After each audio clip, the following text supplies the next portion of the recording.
হয় শেখ হাসিনা নয় মৃত্যু, হয় শেখ হাসিনা নয় মৃত্যু। কি হচ্ছে বাংলাদেশে, কি ঘটে যাচ্ছে আড়ালে? তাহলে কি বৃথা যাবে আমাদের ভাইয়েদের রক্ত? আবু সাইদ, মুগ্ধর মতো হাজারো শহীদের রক্ত কি বৃথা চলে যাবে? আমাদের জুলাইয়ের স্বাধীনতা কি আমরা আবার হারাবো? আওয়ামী লীগ কি আবার অংশগ্রহণ করবে জাতীয় নির্বাচনে? আবারও কি ফিরবে দেশে স্বৈরাচারী শেখ হাসিনা? কি বলছে এসব? এ কথা শুনে মনে হচ্ছে যেন ইন্ডিয়ান নায়ক প্রভাস বলছে। महासेना क्या है मृत्यु? जिस नीच ने हमारी मां का अपमान किया वो हमारी आंखों के सामने अट्टहास कर रहा है। उसका सर काटकर मां के चरणों में अर्पित करने की जगह पीठ दिखाकर भागना है मृत्यु। उस मृत्यु को मारने जा रहा हूं मैं। मेरे साथ आएगा कौन? मेरे साथ आएगा कौन? उस मृत्यु को पार करके मेरे साथ अमर होगा कौन?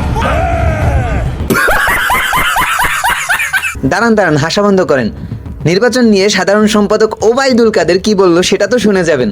আজকে নির্বাচন দেবেন আওয়ামী লীগকে বাদ দিয়ে, সে নির্বাচন বাংলার জনগণ প্রতিহত করবে।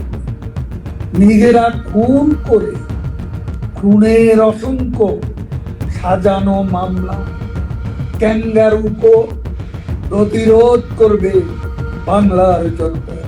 আমার মাফ করে দেন হুজুর, আমার ভুল হয়ে গেছে। কি ভাবছেন চাচা মাপ চাইলো কেন? মাপ তো আমাদেরও চাইতে হবে। কি ভাবছেন আমাদেরকে কি ছেড়ে দিবে? আমরা যারা জুলাই আন্দোলনকে সমর্থন করেছি আমাদেরকে কি ছেড়ে দিবে আওয়ামী লীগ সরকার যদি ক্ষমতায় আসে?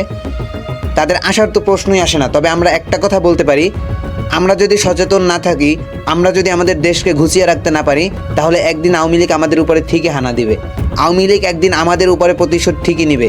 তাই আসুন আমরা সকলে মিলে দেশের দিকে খেয়াল রাখি এবং আমরা নজর রাখি যেন আমাদের জুলাইয়ের সেই আন্দোলন বৃথা না যায়, আমাদের ভাইদের রক্ত যেন বৃথা না যায়।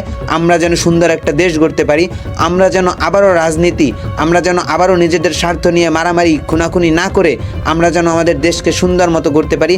এই প্রতিজ্ঞা রেখেই আমরা যেন সামনে চলতে পারি। ধন্যবাদ এবং আমাদের চ্যানেলকে অবশ্যই সাবস্ক্রাইব করে পাশে থাকুন। নেক্সট ভিউ, সত্যকে জানুন, ভয় নয় ভাবুন। আল্লাহ হাফেজ।